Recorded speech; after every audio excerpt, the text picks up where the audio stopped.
All right.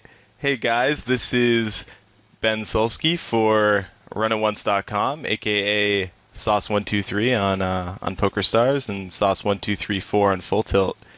I'm pumped to be here. This is going to be my first video for you guys, and as you can see, I got this sweet webcam set up so that I can so that I can talk while I'm making a video.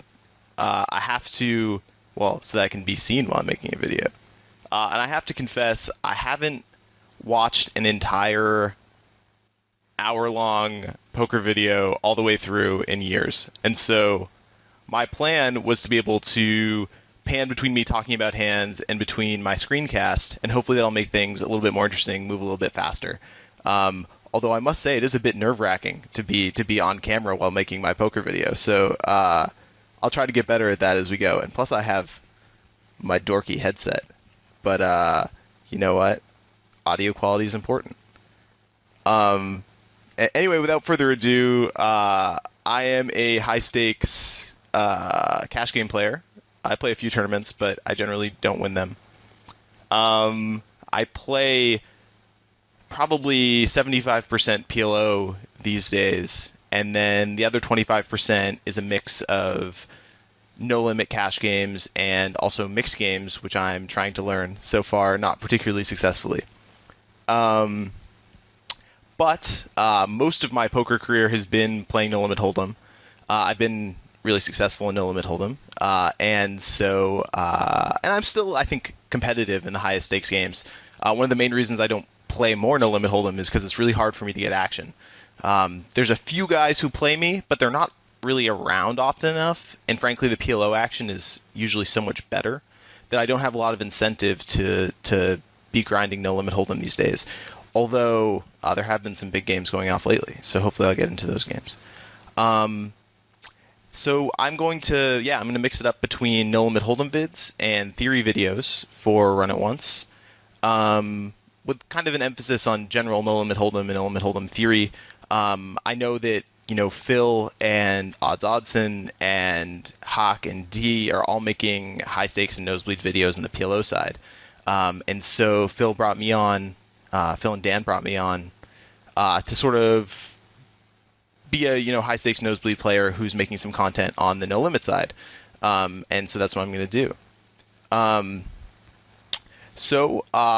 As far as my plan for videos, my first vid is going to be a session review of some 510 6 max zoom that was running on Stars the other day.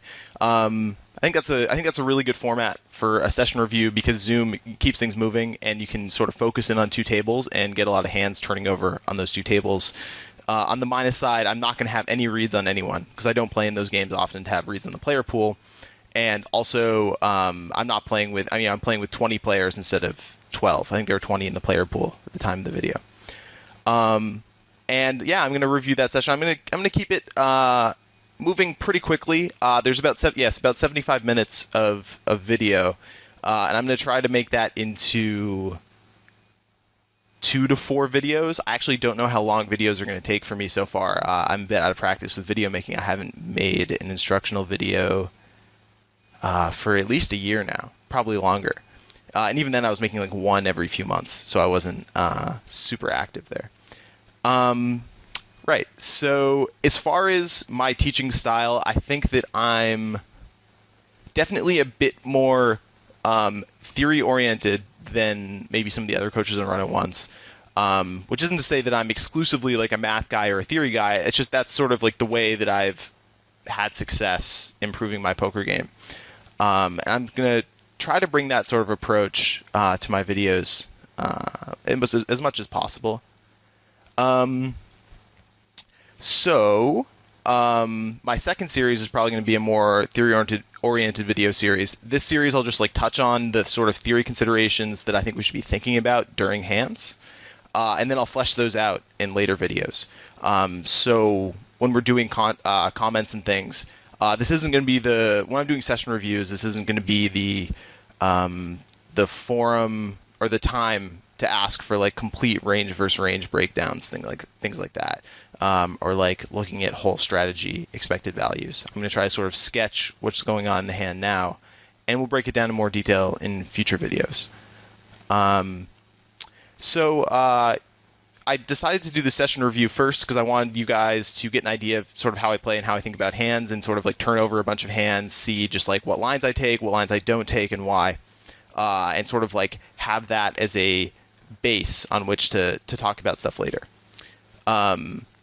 Also, I wanted to bring up, you can also get a better sense of how I play and think about poker from my posts on Run It Once. Even before I was signed, I was posting a lot in the site because I really enjoyed the community. I think there's a lot of really smart people posting in the forums, and I've been, participating in that discussion quite a bit.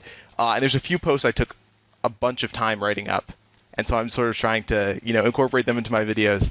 And I think they came out really well. So if you want to get an idea of like sort of a theory sort of way of how I approach hands, check out some of these posts. I'm going to put that up here. So to find those, just go on Run It Once, click on my name, and then you'll get a post history.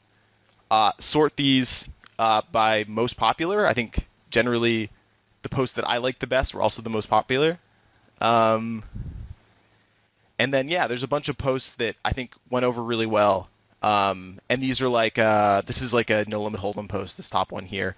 So you can click on that, and here we go.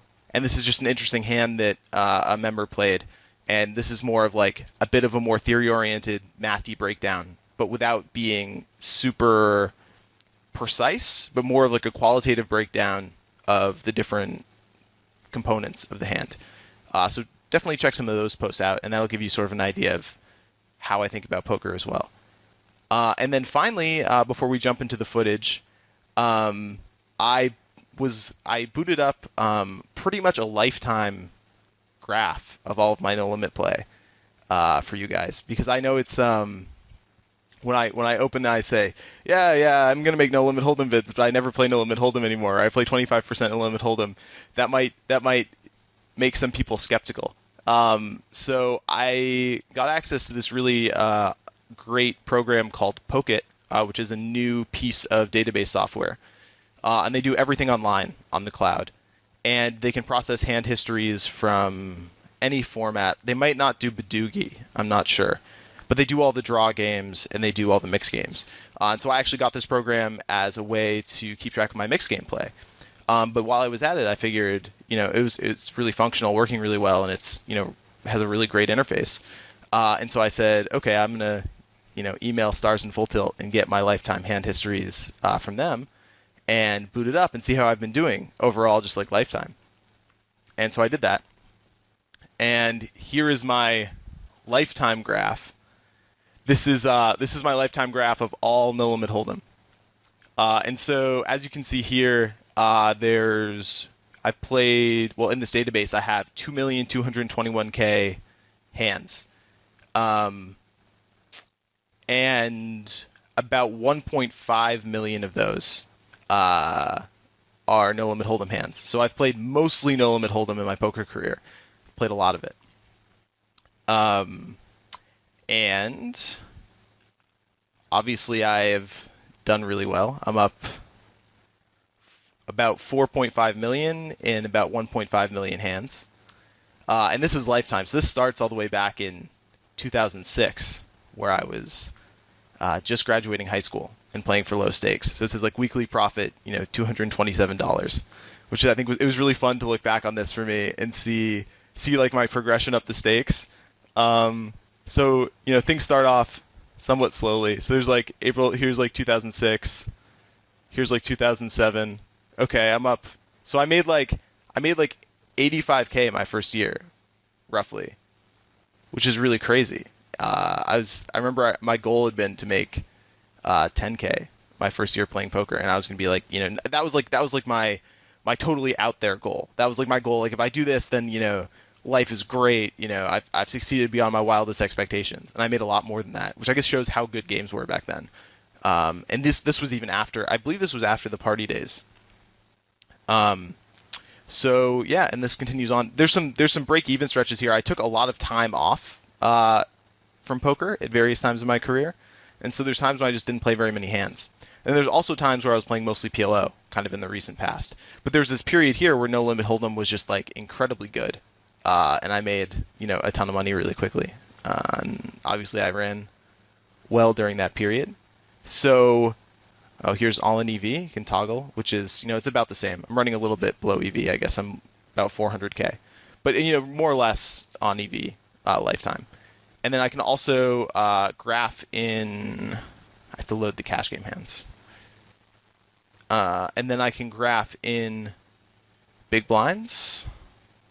So in 1.5 million hands, I've won 50,414 BBs. So I can then take that and go 50,414 divided by 1,495,261 equals 0.337 BBs a hand. So times 100.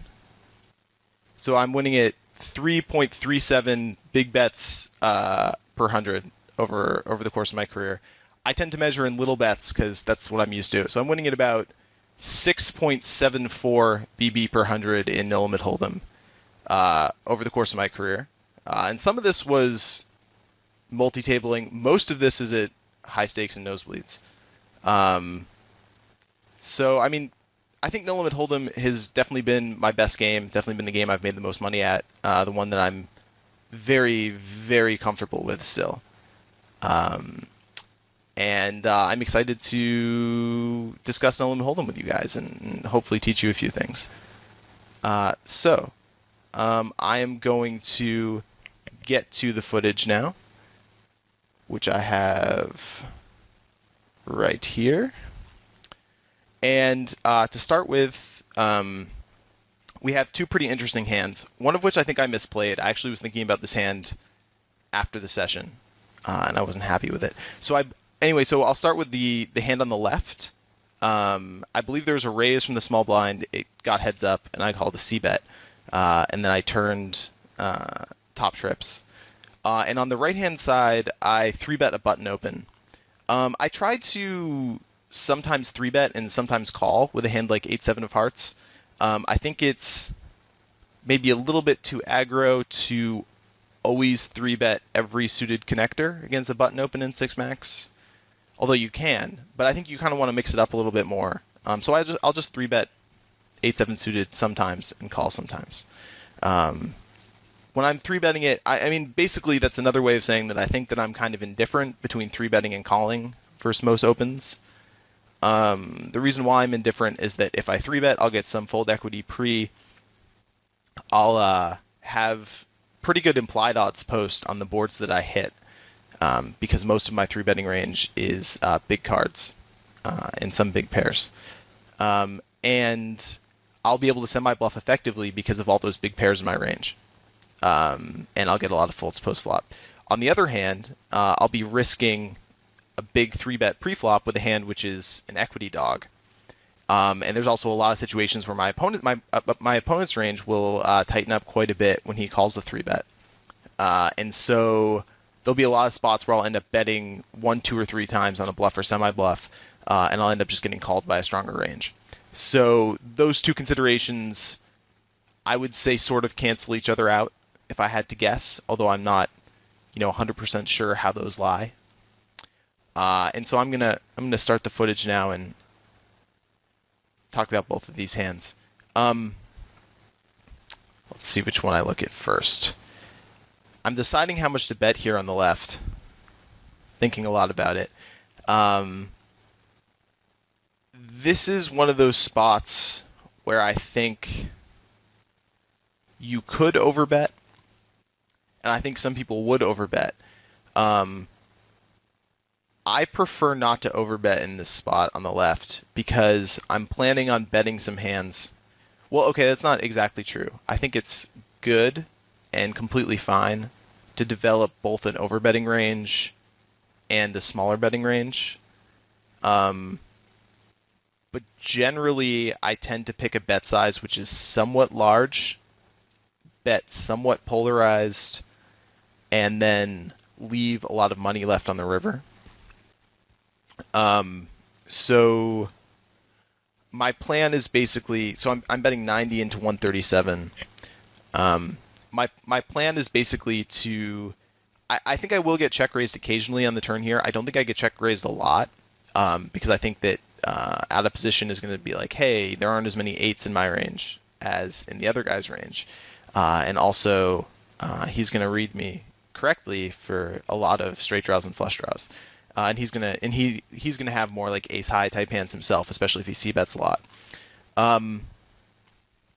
So I think that he'll generally be doing a lot of checking and calling against my somewhat polarized range. Although my polarized range still contains a lot of semi-bluffs, so there's some incentive for him to check raise. But given that he's mostly check calling, that gives me an incentive to overbet with 8x. Which is definitely something to think about. But readless, I tend to just bet a little bit smaller here and add more protection/value hands to my range. So I'm going to be betting some hands like ace 4, pocket 5s to 7s definitely. Those are hands where out of position has overcards almost always, and they want to get some protection and value. I also expect a lot of guys to c-bet a lot of like weak and medium strength hands, like medium 4s, deuces if they have them. They won't have many deuces when they raise the small blind, and ace high. And I think I can get a call from those hands too. And then I will develop an overbetting range on the river here, depending on what the river is. And then on the right-hand table, I will show you what I did in a second. I thought about... Wow, this is my Canadian accent. You hear that about. I've been in Canada 4 years now. That was pretty bad. So I thought about c-betting here, which I think is standard. And I decided to check. And I think that's me playing maybe too much PLO. Because in PLO, a lot of times... You know, the button opens and you 3-bet and they call, and the flop comes down like XYY, or Y is the, small paired card. And your range has a whole bunch, especially if you're deep stacked. Like, and this is sufficiently deep where, like, if we were playing PLO, the SPR is, 5 and some fraction. Almost 6. So, if we were playing PLO, I'd have a problem just getting in any aces.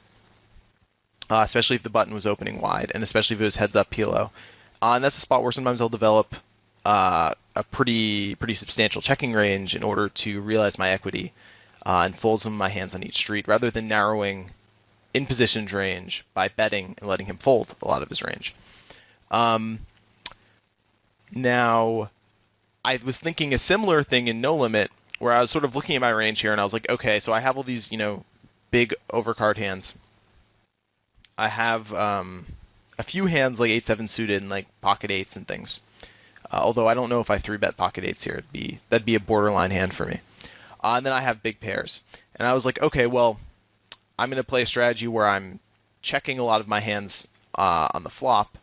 And I'm betting, sort of a more polarized range and checking a more linear range, which is still somewhat ahead of in positions range, at least a lot of it, where I can call some bets. But I do think that was a mistake in hindsight. I think it's better in No Limit to just continue to barrel a flop like this. And this is my argument. You guys can let me know if you agree with it. My argument is that he raised and I 3-bet. And he called. And basically how that works is, when I 3-bet, I'm sort of declaring to my opponent, hey, my range is better than yours. In fact, it's so much better that I can re-raise this range. And then my opponent just calls my 3-bet, and we see a flop.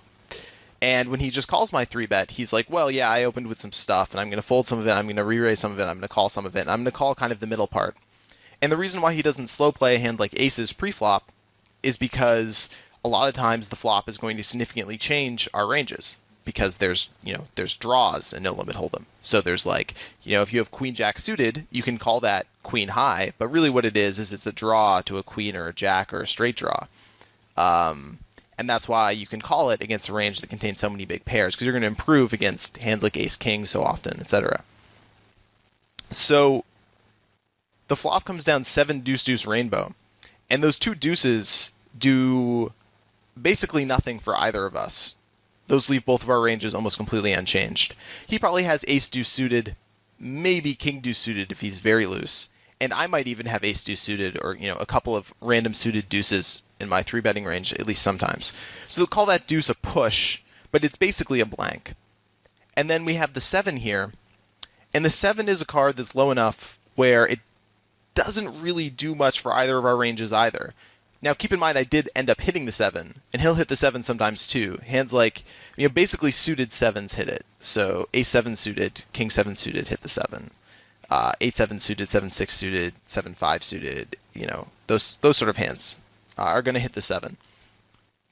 But for the most part, ranges in this situation are going to be made up of offsuited cards, just because offsuit cards are so much more frequent than suited ones. This is a huge point when you're analyzing the limit hold'em hands. If you see something come down on the flop, remember this. Let's focus in on this point. When you see a flop come down and you're modifying and you're trying to figure out how they fit the flop, how they hit the flop with their pre-flop range, if their suited combos only hit the flop, it means that they didn't flop things very often. If their offsuit combos hit the flop, it means that they're going to flop pairs a lot. So on the 7, there's almost no offsuit combos which hit the 7, which are the frequent parts of his range. Maybe a 7 offsuit, although that would just be a bad call. I doubt that he's playing that. So that leaves literally no offsuit combos which hit either the deuces or the 7. This was sort of a long-winded way of explaining that this flop is basically a total blank flop. And my argument is that if I was 3-betting pre-flop, and my opponent is not slow playing pre-flop because he's trying to outflop me, which is basically what he's doing in a game with draws, and nothing changes on the flop, I don't really need to check yet. I think that I can just bet the flop pretty aggressively. And he's just going to have to fold a ton of his range. And I think that also is going to help me out pretty well, because I'm going to sort of clear out parts of his range, if that makes sense. Like if I just bet $120 on this flop or $110 on this flop, a little bit 2/3 pot or so, he can call me with a hand like king queen offsuit, I think, because of his implied odds. But that's going to be really close to break even against my range, just because I'm going to have him dominated so much, and he's just not going to hit very often. And there's just so many hands that I think he's just going to have to fold to that bet size. That I think that combined with the fact that my range is very strong, all these things sort of meld together to make this a spot where I should just be betting everything and then reevaluating on the turn. So in this case, if I had bet the flop, the 10 of diamonds turn, that would change things somewhat significantly, because my c-bet should have narrowed his range quite a bit, and the 10 of diamonds doesn't hit a lot of those big cards in my own range, and it tends to hit some of the floats in his range a bit more. And it's a good card for a hand like 9s or 8s or 7x. So I would end up checking this turn a lot and probably developing a check-raising range. That's kind of how I would lean towards playing this board after thinking about it a bit more. However, I decided to check. And like I said, I decided to check sort of the middle chunks of my range, planning on realizing their equity. And planning on sort of not putting in money behind, which is a good strategy in poker, and that's how I would play this board in PLO more often. But I think in general, sort of leak that I've been looking at in my No Limit game is playing No Limit a little bit too much like PLO, which is a funny thing because that's where I started. But it's more like as I've gotten better at poker theory, I've found lots of different ways to sort of conceptualize playing a board, and sometimes it's hard to choose between different ways of figuring out how to play a situation. And so I think that generally in no limit, you want to be more tight aggressive, I suppose, in a lot of ways, which I guess is probably something that you guys already know. So it's looking bad, by the way, to get through an hour and 15 minutes of footage in 2 videos, as I've gone through 30 seconds of footage and it's been 25 minutes. So we'll see how that goes. Let me know if I'm being too long-winded with this, sort of analysis stuff. And I can I can speed it up or slow things down as people want. These are just sort of things that I found interesting. But I found this hand particularly interesting just because I was like, hey, I made this big mistake, and I don't know if it's a big mistake in terms of expected value, but I feel like it's a big mistake in terms of I'm playing a lot of hands way differently after further reflection, which I thought was interesting.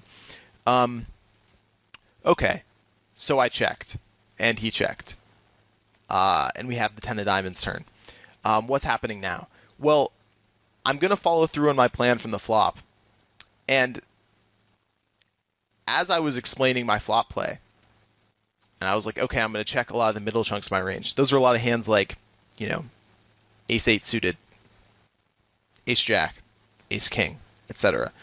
A lot of those hands are going to get checked quite a bit. The 10 is a pretty bad card for that range. Actually, one of the worst cards in the deck. Because there's a lot of hands that I'm checking the flop with, planning on usually calling folding some. Like, say I had a hand like king-queen, and I check the flop. He's going to be sitting there with a lot of hands that are dominated by my flop checking range. A lot of hands like king-10 suited, king-10 offsuit, king-10 offsuit. Remember the offsuit. This is huge. So it's like there's a ton of combos of king-10 offsuit, queen-10 offsuit, ace-10 offsuit. He has all of those combos almost every single time, and those hands are going to be checking the flop a lot. So when the flop goes check here, I have way fewer of those big offsuit combos that hit the 10. So I have like, ace-10 offsuit maybe if I'm very loose. I mean, I'm not going to be 3-betting ace-10 offsuit against a button open in 6 max without some kind of read on the guy being aggressive. So as far as 10s, that leaves me with ace-10 suited, which is suited, not very frequent. So this is actually a really good card for in positions range if he's been sort of analyzing the hand in a similar way that I have. A lot of people might not realize that. There's also some hands which he may or may not have semi-bluffed on the flop, like say Jack-9 suited, 9-8 suited, etc., which now have turned pretty strong hands. So this isn't a spot where I think that I can go ahead and value bet a hand like ace-king or ace-queen. I think those hands have gotten significantly worse on this turn. Range versus range. And then, because I can't value bet them, I'm checking them, but they're still ahead of lots of hands, because he also has a lot of offsuit combos like king-jack offsuit, which I'm just beating with a lot of my range. So this is a spot where I'm going to be checking a lot of my range, doing some check raising, also some check calling, check folding. 8-7 suited is clearly a check call, given that analysis. I hope that's clear. I'm just drinking some tea. So he checked back the turn. What do we think he has? Well, probably not a 10. He could have a hand like a 7 that he played this passively. I see that sometimes. I would say he has a 7. Like, given that he has a 7, I'd say he plays it this way maybe like, if I'd take a guess, like a third to 40% of the time. Especially against me, I have a reputation for being tricky and check raising a lot. I think people play more passively against me. I'd say a hand like 6s through 3s plays this way over half the time.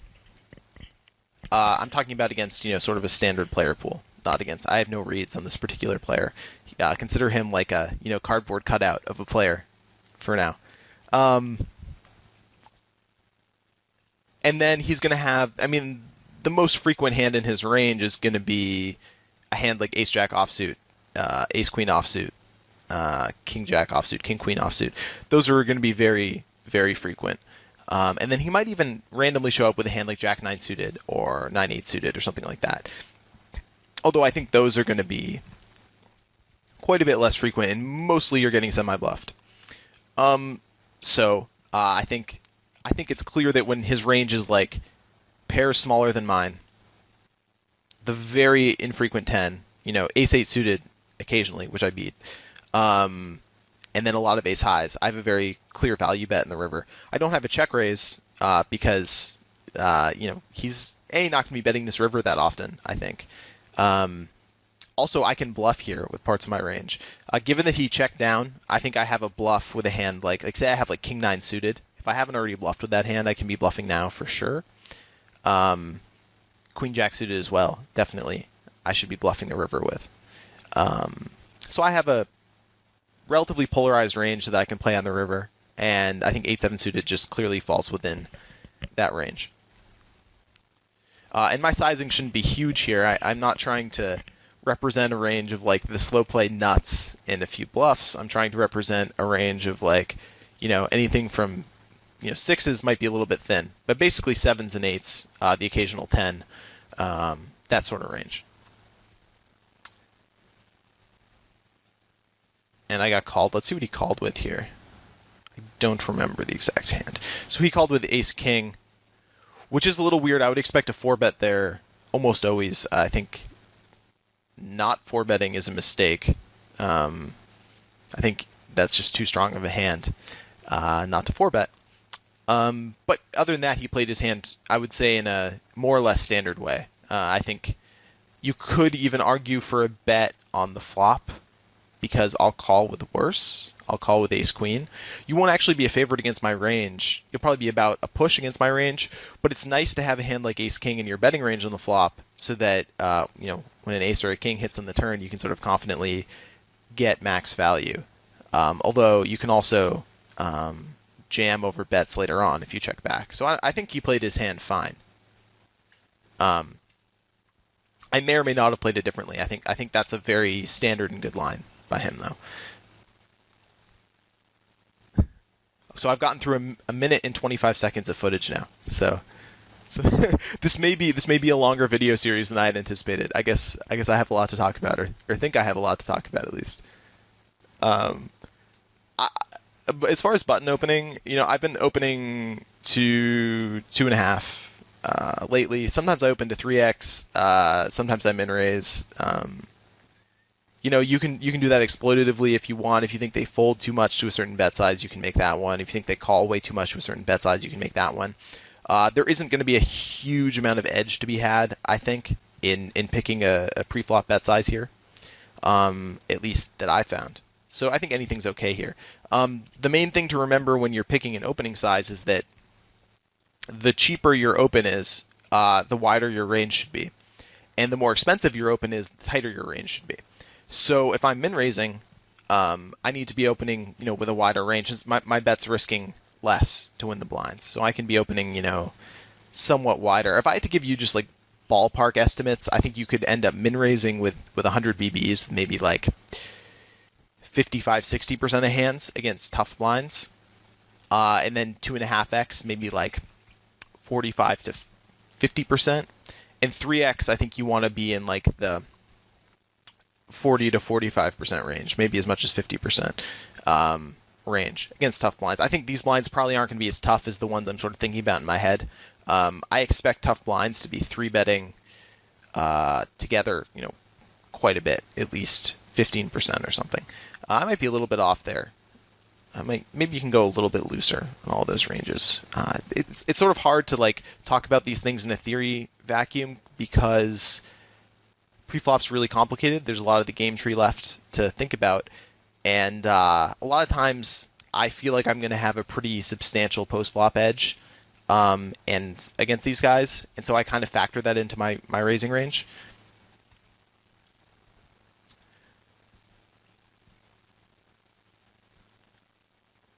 I know King 10 clubs and Loco's also a really good player. I've played with those guys a bit. I know Mustin Gino is a big winner, a good player as well. I'm pretty sure E. Doyler is a winning regular as well, so these look like pretty tough games. So I'm definitely calling King Queen offsuit against even a 4x 3-bet. It's a bit over pot, but that's fine. I think I can fold here. I know some guys call there with King Queen on 6-4 deuce club. The way I see it is that if I start floating every King Queen offsuit combo, again, offsuit combos equals lots of hands, very numerous. If I start floating a bunch of offsuit combos without a club, I'm just going to end up having them way too often on the turn. So I'm going to get in these spots where my opponent can exploit me by just betting like ace king and ace queen and ace jack like 2 or 3 times, and I'm just going to end up like having too many floats and double floats and that are dominated. So I think people need to be a little bit more careful than maybe they are right now. I'm not sure exactly how people play, but I think you need to be a bit careful about floating with all of your offsuit combos in spots like this. This is like a loose call with the king deuce, like whatever. It's probably neutral EV. I wouldn't worry about that. This ace deuce here, obviously I have the backdoor nut clubs. I think I end up doing something funny on the turn here. I expect that I might. Let's see what I do. I'm thinking about my bet size.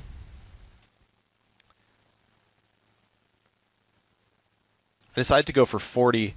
I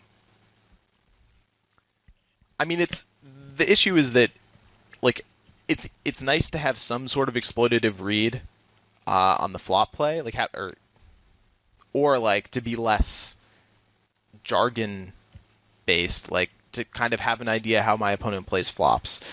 Then I'm going to know how well a 7 of clubs fits his range. I think it's kind of safe to say that he's not going to have a flush very often. He's usually going to bet a flush draw. Especially since he's not going to have very many flush draws that just completely miss the board.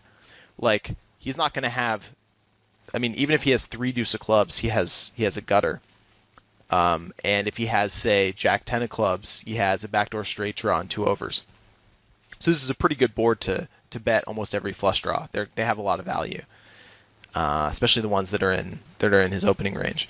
So that means that my ace is going to be powerful here for sure, since his range is capped and there's going to be a bunch of flushes in my range. Then the second question is, how many 5s does he have?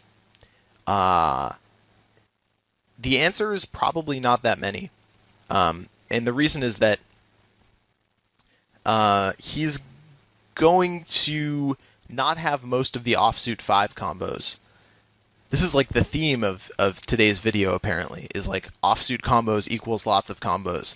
So anytime you're in a spot, ask yourself like which offsuit combos they hit. That's the thing to remember from this video.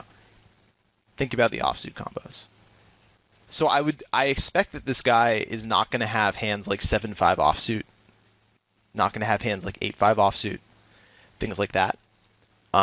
He's probably going to have hands like ace-5 offsuit and maybe king-5 offsuit. Those may or may not bet the flop. I would say that they probably bet flop, check flop about 50-50 for most player pools. So for 5s, that leaves him with hands like 6-5 suited. 7-5 suited is going to bet flop.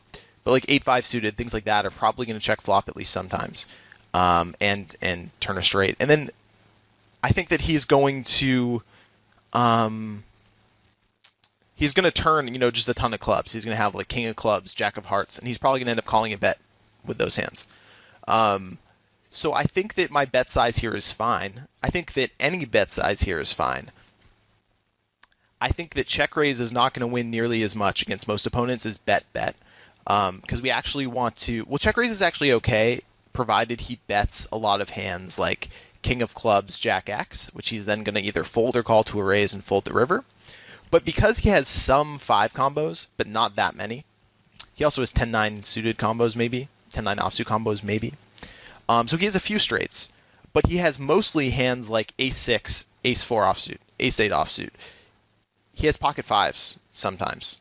He has like... And then he has this whole huge region of like offsuit hands, like a7 offsuit, king queen offsuit, king jack, king 10, king 9, etc., etc. So he has a lot of like weak, semi-bluffy hands, and he has a lot of weak pairs. I think against both of those regions, betting is going to be extremely effective, especially since we have the ace of clubs. I think that even if we didn't have the ace of clubs, exploitatively, we would probably make money going 40, 120, or even 100 on the river. I think we would get enough folds that would probably be plus EV against most players' ranges. I think that the 7 of clubs is a card which is going to be easy for us to push back on against the way most people play flops like this. So I definitely like my bet. although, because of how weak his range is and how many semi-bluffs he has, and I don't think he'll be paying attention to how many semi-bluffs versus solid hands he has, I think that almost any line I take here with this hand is going to have a ton of EV because he's going to end up calling turns a lot and folding rivers a lot. So I'd like to see myself double barreling here. I think I do. Oh, he just folds the first time.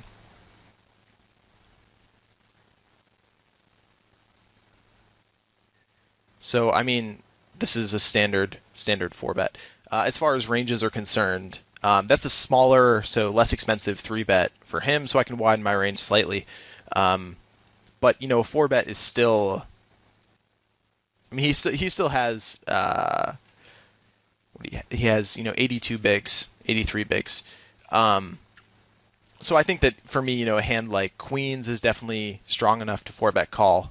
A hand like Jacks is probably borderline in this spot, and a hand like Ace King is strong enough. So that's kind of my range. And then I'll add bluffs.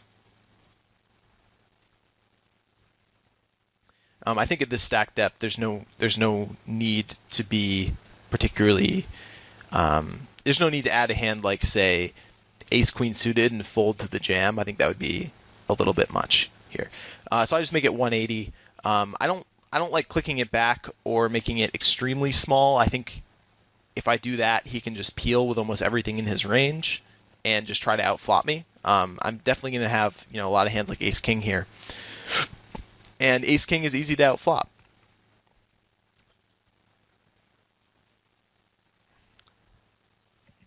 And I believe he shoves here, although I'm not 100% sure.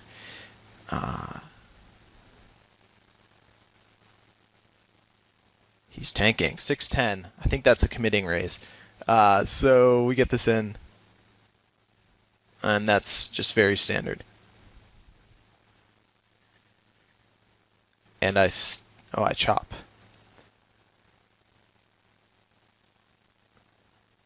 So I'm going to play one more hand and then wrap up this first video. I will be defending Ace-9. Here I'm deciding between... I'm basically deciding between potentially barreling off, and checking back. It's a surprisingly good barrel spot to take a hand that has very marginal showdown value and doesn't block anything, like pocket twos, and just go off and just like barrel every street. That actually works surprisingly okay. That's something that you need to mix in your range sometimes if you feel like you're not going to have enough barrels on certain turn and river cards. However, in this spot, I think that the Queen and the Jack hit a lot of his offsuit combos that he's playing in this spot and just hit his range pretty hard. A lot of guys don't play as loose in the big blind as I do, and so they have, I would say, too tight of a range when they flat a raise, especially against a tough player like me. And so I sort of expect that barreling off here isn't going to be the best play. And I also expect him not to apply maybe as much pressure as he could on my check back range, so I'm just going to try to show my hand down.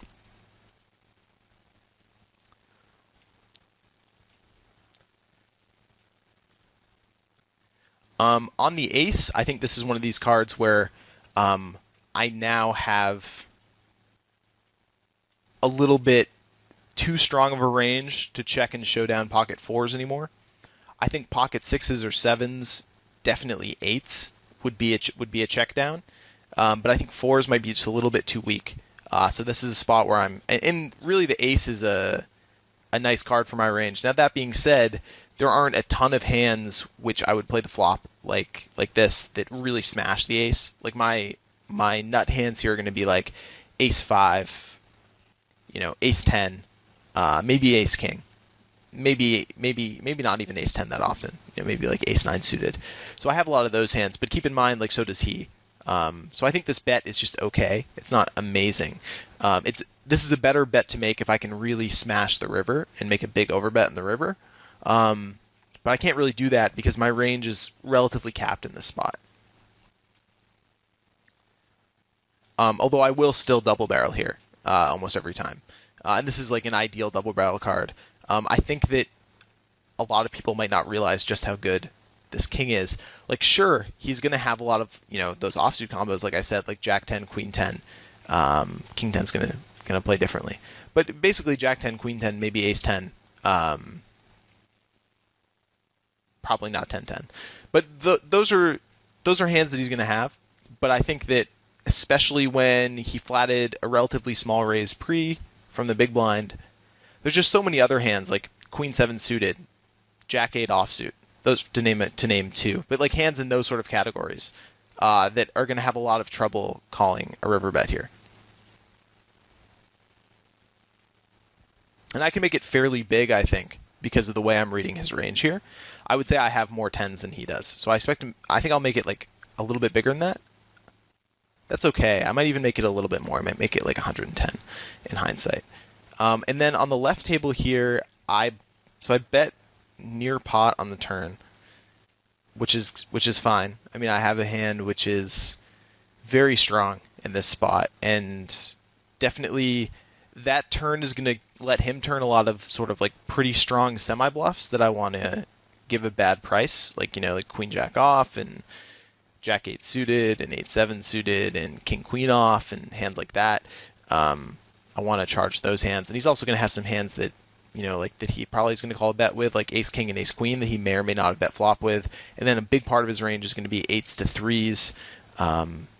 Those hands are probably going to call turn sometimes, but I also want to sort of charge them by betting big with my own semi-bluffs. So I'm down with this bet size. And then, so I think I set a little, I'm curious why I checked here. I suppose I was trying to get a bet like King Queen and Queen Jack and 8-7 suited and things, which is fine. I think that my hand a little bit strong. Oh, I think I see what I was thinking. I decided that my Ace of Clubs blocks some of his turned backdoor flush draws that are now a flush that are checking back, and it blocks his Ace High combos, which are also checking back and showing down the river. So I should expect him to have more sort of like Queen High, 8 High, like more weak hands than normal here. However, I think that makes my hand. Yeah, I think that makes my hand an okay check. I think this play is kind of meh though. At the same time, like I think so much of his range, like especially an average player's range of these stakes, is going to be 8s through 3s, and so much of my range is going to be hands like Queen Jack off. You know, hands like that. I do think betting is a very good option as well. This was maybe a little bit tricky on my part. I don't love this play, but I think it's fine. I mean, my blockers are somewhat helpful here. I don't think my blockers are great enough to really make this play excellent. I think this play is like just fine. And he checks back a 9, which is that's just a mistake on his part. I mean, sure, I'll have quads sometimes, but I just won't have quads nearly enough. And it looks like, you know, he check raised me on the river here. He's betting 225 to win 220, so he has to expect that, meaning that I can fold about half of my range here. And half of my range should be straights anyway, so I'm just calling this river bet with a straight and folding pretty much everything else. I might, you know, if I somehow have like pocket kings, which I won't, I could call, or like, you know, a really strong 2-pair, but that's pretty outlier stuff. For all intents and purposes, I just call here with a straight. I think a better bet size for him probably would have been a min raise, but I don't even think check raise bluffing is just very expensive here. And I will fold. So I'm going to wrap up this video here. This has been part 1 of my 5-10 6-max Zoom series. We will see how many parts there are. I got through. Let's see how much I got through. I got through 5 minutes of footage out of 115 minutes. This may be a longer series than I anticipated. I hope it was interesting. Give me some comments in the thread, both in terms of what you want to hear more of, what you want to hear less of, whether you like having the webcam in the background, whether that makes the video more interesting. Any sort of comments, questions, whatever. I'll do my best to answer questions. I'm not going to spend. In other previous videos, I've gotten questions like break down everyone's range for every hand, and I can't spend like 10 hours answering questions on every video.